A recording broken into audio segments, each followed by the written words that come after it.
Electromagnetic induction या विद्युत चुंबकीय प्रेरण। विद्युत चुंबकीय प्रेरण क्या है? विद्युत चुंबकीय प्रेरण का मतलब है किसी चुंबक के द्वारा किसी दूसरे कॉइल में करंट का प्रवाह होना, यह है विद्युत चुंबकीय प्रेरण। तो हम लोग ये देखेंगे सबसे पहले 1831 में माइकल फैराडे, बहुत इंपॉर्टेंट है, उनका नाम याद रखेंगे। माइकल फैराडे ने सबसे पहले बताया कि अगर हम लोग एक कॉइल के आसपास मैग्नेटिक फील्ड को चेंज करेंगे कॉन्टिन्यूअसली, तो उस कॉइल में करंट का प्रवाह होगा। तो यहाँ पर करंट हम लोग दे नहीं रहे हैं, करंट उत्पन्न हो रहा है। क्यों उत्पन्न हो रहा है? मैग्नेट के कारण। क्या करना पड़ रहा है हमें? तो देखिए इस सर्किट डायग्राम में ध्यान से देखें, हम लोगों ने एक कॉइल बनाया है। कॉइल का दोनों सिरे को एक गैल्वेनोमीटर से, G फॉर गैल्वेनोमीटर। गैल्वेनोमीटर क्या होता है? ये असल में एक उपकरण है जो कि करंट को बतलाता है कि इस सर्किट में करंट है या नहीं। अगर करंट होगा तो ये दाहिना या बाएं, लेफ्ट या राइट आप डिफ्लेक्शन देगा, नहीं रहने पर ये 0 पर स्टैंड रहता है, बीच में 0 होता है। तो जब हम इसे चुंबक को दूर रखते हैं, चुंबक इसके पास में नहीं रखते हैं, तो इस पर कोई करंट नहीं जाता है, तो ये 0 पर शो करता है। मगर जैसे एक चुंबक को बहुत तेजी से हम लोग इसके पास लाएंगे या इससे दूर ले जाएंगे कॉन्टिन्यूअसली, सिर्फ एक तरफ नहीं, दोनों दिशाओं, मतलब इसके अंदर बाहर अगर हम इसको करेंगे, तो ये जो चुंबकीय जो बल रेखाएं हैं, ये देखें नॉर्थ से निकल कर साउथ की तरफ जाती है घूमकर, तो ये चुंबकीय बल रेखाएं इस कॉइल के अंदर में कभी कम होगी, कभी अधिक होगी। तो ये जो चेंज, जो कॉन्टिन्यूअसली जो चेंज होता है, उसी के कारण इसमें करंट का प्रवाह होने लगेगा। तो ये जो करंट का प्रवाह होने लगेगा, इसे ही हम लोग प्रेरित विद्युत धारा या इंड्यूस्ड करंट कहते हैं। प्रेरित विद्युत धारा या इंड्यूस्ड करंट, जिसके वजह से ये गैल्वेनोमीटर में जो डिफ्लेक्शन हमें दिखाई देगा। यहाँ पर नोट करने वाली बात जो है कि ये चुंबक को अगर हम स्थिर रखेंगे यहाँ पर किसी एक जगह ले जाकर, तो इसमें करंट जाना बंद हो जाएगा। हर वक्त चुंबक या कॉइल दोनों के बीच में एक मूवमेंट होना जरूरी है। आप दो तरीके से करंट उत्पन्न कर सकते हैं, या तो चुंबक को आगे पीछे करके, नहीं तो इस कॉइल को आगे पीछे करके। बस दोनों के बीच की जो दूरी है, इसे हमें घटाना और बढ़ाना पड़ेगा, तभी जाके हम इसे, अब सिर्फ बढ़ाते जाएंगे तो भी नहीं, सिर्फ घटाते जाएंगे तो भी नहीं, दोनों करना पड़ेगा। मतलब दोनों के बीच में फ्लक्स हर वक्त चेंज करना पड़ेगा, तब जाके जो करंट उत्पन्न होता है उसे हम लोग प्रेरित विद्युत धारा कहते हैं। और इसके वजह से जो विभवांतर की सृष्टि होती है उसे हम प्रेरित ईएमएफ या इलेक्ट्रोमोटिव फोर्स कहते हैं, इंड्यूस्ड ईएमएफ। और इसके वजह से जो करंट बनता है उसे इंड्यूस्ड करंट या प्रेरित विद्युत धारा कहते हैं। ये पूरा घटना को हम लोग क्या कहेंगे? विद्युत चुंबकीय प्रेरण, जिसे 1831 में माइकल फैराडे ने बतलाया था। अब इस विद्युत चुंबकीय प्रेरण के फैराडे ने टोटल 2 नियम और एक इसके 3, टोटल हम लोग 3 नियम पढ़ेंगे। 2 फैराडे का है और एक लेंस का है। वो नियम क्या है, हम लोग उस नियम को पढ़ लेते हैं। Faraday's first law of electromagnetic induction, EM मतलब इलेक्ट्रोमैग्नेटिक, विद्युत चुंबकीय प्रेरण का पहला नियम जिसने दिया था।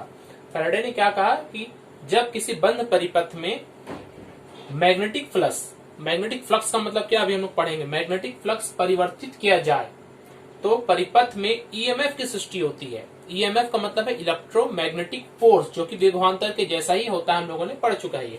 ईएमएफ की सृष्टि होती है, जिसे हम लोग क्या कहेंगे? प्रेरित ईएमएफ कहेंगे। और इस ईएमएफ के फलस्वरूप क्या उत्पन्न होगा? करंट उत्पन्न होगा, जिसे हम लोग प्रेरित विद्युत धारा कहेंगे। ठीक है, अब यहाँ पर ध्यान दिए कि नया वर्ड आप लोगों को मिला है, magnetic flux. Magnetic flux, magnetic तो समझ में आ रहा है, चुंबकीय, मगर फ्लक्स क्या है?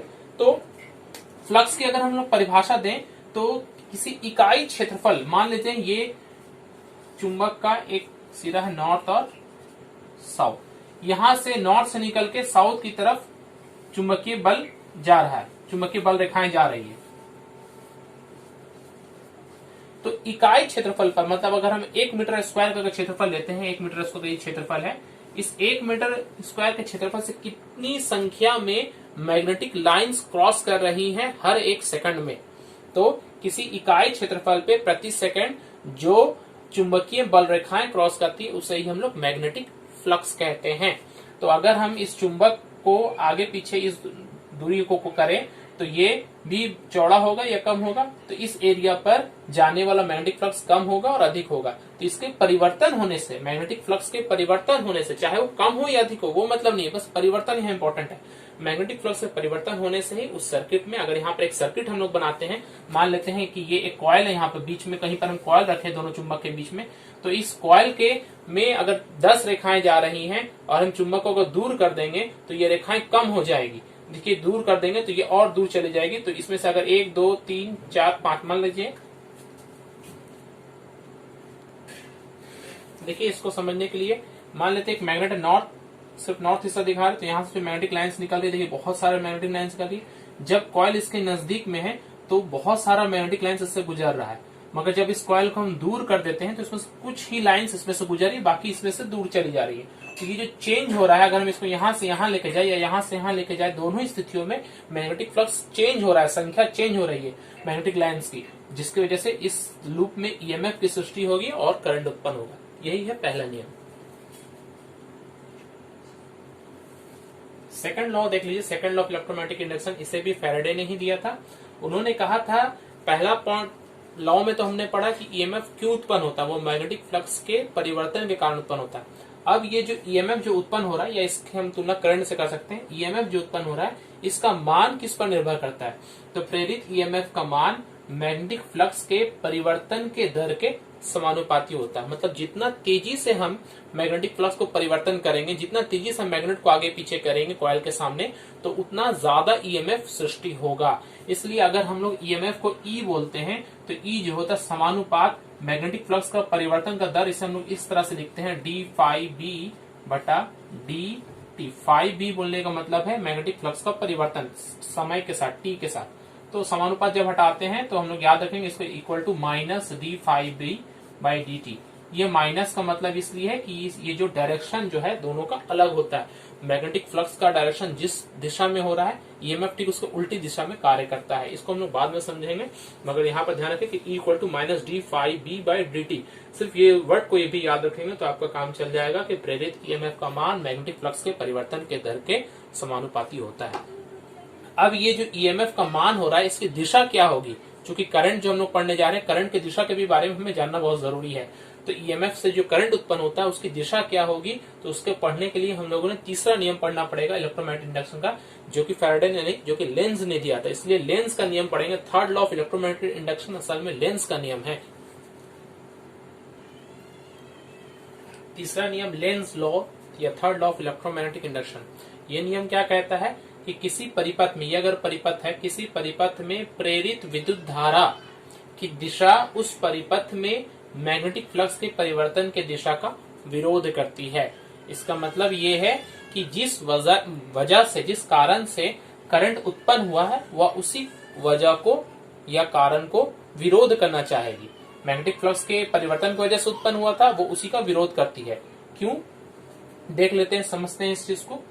ये अगर एक मैग्नेट है तो इससे फ्लक्स निकल रहा है इस दिशा में, ये कॉइल है। इस मैग्नेट को या कॉइल को जब हम इसके बीच की दूरी को घटाते बढ़ाते हैं तो क्या होता है, मान लेते हैं पहला बार में मान लीजिए इस कॉइल को इसके सामने लेकर आ रहे हैं, मैग्नेट को यहाँ रहने दे रहे हैं, कॉइल को सामने लेकर आ रहे हैं। तो जब कॉइल को सामने ना चाहेंगे तो इस कॉइल में करंट इस दिशा में प्रवाहित होगा ताकि वो इससे दूर जाने की चेष्टा करे, क्योंकि ये ला रहा है इसको नजदीक, तो करंट क्या करेगा, इससे दूर जाना चाहेगा। मतलब इसके जिस कारण से, इसके नजदीक आने से इसमें करंट उत्पन्न हो रहा है, तो ये चाहेगा कि मैं इस कॉइल को दूर कर दूं। करंट क्या चाहेगा, कॉइल को दूर करके इस मैग्नेटिक फ्लक्स को कम करना चाहेगा, क्योंकि मैग्नेटिक फ्लक्स के बढ़ने की वजह से यहाँ पर करंट उत्पन्न हो रहा है। तो मैग्नेटिक फ्लक्स को दूर होकर मैग्नेटिक फ्लक्स को घटाना चाहेगा। तो वो दूर होने के लिए क्या करेगा, तो हम जानते हैं कि जब किसी कॉइल में करंट का प्रभाव होता है तो एक मैग्नेट का काम करता है।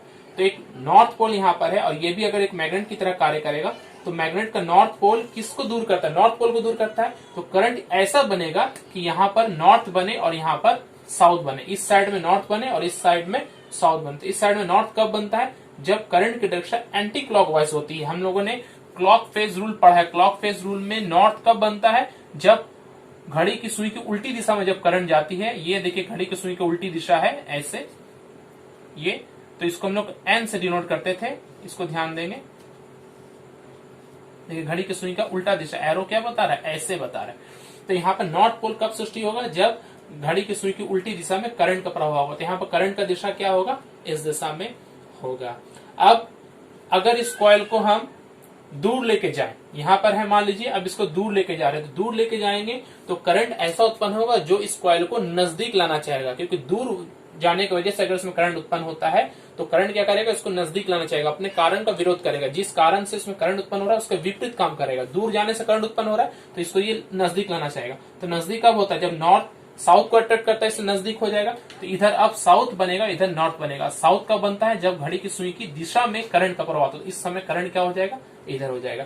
तो हम देख रहे हैं जब हम नजदीक में ला रहे हैं तो करंट ऐसे हो रहा है, और जब इसे दूर में ले जा रहे हैं तो करंट क्लॉकवाइज डायरेक्शन में फ्लो कर रहा है। यहाँ पर अगर क्लॉकवाइज का क्लॉक फेस रूल बनाए तो साउथ क्या बनाता है, क्लॉकवाइज डायरेक्शन क्या है, ऐसे घूमकर वापस ऐसे, तो ये साउथ का डायरेक्शन हो गया एस, क्लॉक फेस रूल।